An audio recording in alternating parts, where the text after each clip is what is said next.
ವಿಕಸಿತ ಭಾರತ ನಿರ್ಮಾಣದ ಸಾಕಾರ ಸಂಕಲ್ಪ ಮಾಡುವ ಗುರಿ ಹೊಂದಿದ್ದು 2047ರ ವೇಳೆಗೆ ಎಲ್ಲ ಸಮಸ್ಯೆಗಳಿಗೆ ಪರಿಹಾರ ದೊರಕಿಸುವ ಗುರಿ ಹೊಂದಲಾಗಿದೆ ಎಂದು ಪ್ರಧಾನಿ ನರೇಂದ್ರ ಮೋದಿ ಹೇಳಿದ್ದಾರೆ.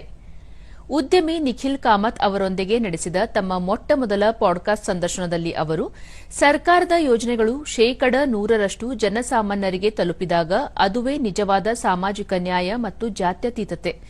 ವಿಕಸಿತ ಭಾರತವೆಂದರೆ ಸಾಮಾನ್ಯ ಜನರು ಸಮಸ್ಯೆ ಮುಕ್ತವಾಗಿ ಜೀವನ ನಡೆಸಬೇಕು ಎಂದು ಹೇಳಿದರು. 2047ರೊಳಗೆ ನೀರು, ಶೌಚಾಲಯ, ವಿದ್ಯುತ್ಗೆ ಸಂಬಂಧಿಸಿದ ಸಮಸ್ಯೆಗಳು ನಿವಾರಣೆಯಾಗಬೇಕು. ಎಲ್ಲರಿಗೂ ಮೂಲಭೂತ ಸೌಲಭ್ಯಗಳು ದೊರೆಯಬೇಕು. ಎಲ್ಲವೂ ಸಮಸ್ಯೆಯಿಂದ ಹೊರತಾಗಿರಬೇಕು. ಇವೆಲ್ಲ ನಾಗರಿಕರ ಹಕ್ಕುಗಳಾಗಿದ್ದು ಬೇಡಿ ಪಡೆಯುವುದು ಸಮ್ಮತವಲ್ಲ. ಸರ್ಕಾರದ ಯೋಜನೆಗಳು 100% ಜನರನ್ನು ತಲುಪಬೇಕು ಎಂದು ತಿಳಿಸಿದರು. ಯುವ ಜನರು ಧ್ಯೇಯದೊಂದಿಗೆ ರಾಜಕೀಯಕ್ಕೆ ಆಗಮಿಸಬೇಕು. ರಾಜಕೀಯ ಪ್ರವೇಶಿಸುವುದು ಹಾಗೂ ರಾಜಕೀಯ ಜೀವನದಲ್ಲಿ ಸಫಲವಾಗುವುದು ಎರಡೂ ವಿಭಿನ್ನ ವಿಚಾರಗಳಾಗಿವೆ. ರಾಜಕೀಯವೆಂದರೆ ಕೇವಲ ಸೋಲು ಗೆಲುವಿನ ಲೆಕ್ಕಾಚಾರವಲ್ಲ. ಇದಕ್ಕೆ ಬದ್ಧತೆ, ಪರಿಶ್ರಮ ಮತ್ತು ಸಾಮಾನ್ಯ ಜನಜೀವನದ ಅರಿವಿರಬೇಕಾಗುತ್ತದೆ. ರಾಜಕಾರಣಕ್ಕೆ ನಿರಂತರವಾಗಿ ಉತ್ತಮ ಜನರ ಪ್ರವೇಶವಾಗಬೇಕು ಎಂದರು. लेकिन और एक्टिविटी मैं बहुत करता था. कुछ भी नई चीज है तो उसको तुरंत पकड़ लेना ये मेरा नेचर था. एक इच्छा ये जगी कि मेरे क्लास के जितने दोस्त हैं पुराने, सबको मैं सीएम हाउस में बुलाऊंगा.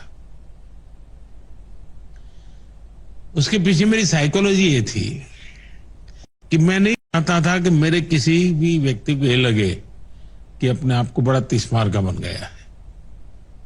मैं वही हूं जो सालों पहले गांव छोड़ के गया था. मुझ में बदलाव नहीं आया. ತಮ್ಮ ಜೀವನವನ್ನು ಪರಿಸ್ಥಿತಿ ನಿರ್ಮಿಸಿದೆ. ತಮ್ಮ ಜೀವನ ಕ್ಲಿಷ್ಟಕರ ವಿಶ್ವವಿದ್ಯಾಲಯವಾಗಿತ್ತು. ಕಷ್ಟಗಳನ್ನು ಅವಕಾಶಗಳನ್ನಾಗಿ ಪರಿವರ್ತಿಸಿಕೊಂಡೆ. ಸಂವೇದನೆಯ ಮೂಲಕ ರಾಜಕೀಯ ಜೀವನ ಆರಂಭಿಸಿದೆ. ಕಷ್ಟಪಟ್ಟು ಕೆಲಸ ಮಾಡುವ, ತಮಗಾಗಿ ಏನೂ ಮಾಡಿಕೊಳ್ಳದಿರುವ ಧ್ಯೇಯದೊಂದಿಗೆ ರಾಜಕಾರಣಿಯಾದೆ. ಜೀವನದಲ್ಲಿ ಎಲ್ಲರಿಂದಲೂ ತಪ್ಪುಗಳು ಸಂಭವಿಸುತ್ತವೆ. ಉದ್ದೇಶಪೂರ್ವಕವಾಗಿ ತಪ್ಪು ಮಾಡಬಾರದು ಎನ್ನುವ ನಿಲುವು ಅಳವಡಿಸಿಕೊಂಡೆ ಎಂದು ಹೇಳಿದರು. ರಾಷ್ಟ್ರ ಮೊದಲು ಎನ್ನುವುದು ತಮ್ಮ ನೀತಿಯಾಗಿದೆ. ಇದಕ್ಕೆ ಹೊಂದಾಣಿಕೆಯಾಗುವ ಎಲ್ಲವನ್ನೂ ಅಳವಡಿಸಿಕೊಳ್ಳುತ್ತೇನೆ. ಬೇರೆ ಯಾವ ಸಂಗತಿಗಳು ತಮ್ಮನ್ನು ಬಂಧಿಸುವುದಿಲ್ಲ. ಹೊಸತನ್ನು ಅಳವಡಿಸಿಕೊಳ್ಳಲು ಸಹ ಈ ಧೋರಣೆ ನೆರವಾಗುತ್ತದೆ. ಸಿದ್ಧಾಂತಕ್ಕಿಂತ ಆದರ್ಶವಾದಕ್ಕೆ ಹೆಚ್ಚು ಮಹತ್ವವಿದೆ. ಆದರ್ಶದ ಅಗತ್ಯವೂ ಹೆಚ್ಚಾಗಿದೆ. ರಾಜಕೀಯ ಜೀವನದಲ್ಲಿ ಆರೋಪಗಳನ್ನು ಸ್ವೀಕರಿಸಿ ಮುನ್ನಡೆಯಬೇಕು ಎಂದು ತಿಳಿಸಿದರು. ಸಾಮಾಜಿಕ ಮಾಧ್ಯಮಗಳು ಯುವ ಪೀಳಿಗೆಯ ದೊಡ್ಡ ಸಾಮರ್ಥ್ಯವಾಗಿವೆ. ಸುಲಭವಾಗಿ ಸತ್ಯ ಅಸತ್ಯಗಳನ್ನು ಅರಿಯಬಹುದಾಗಿದೆ.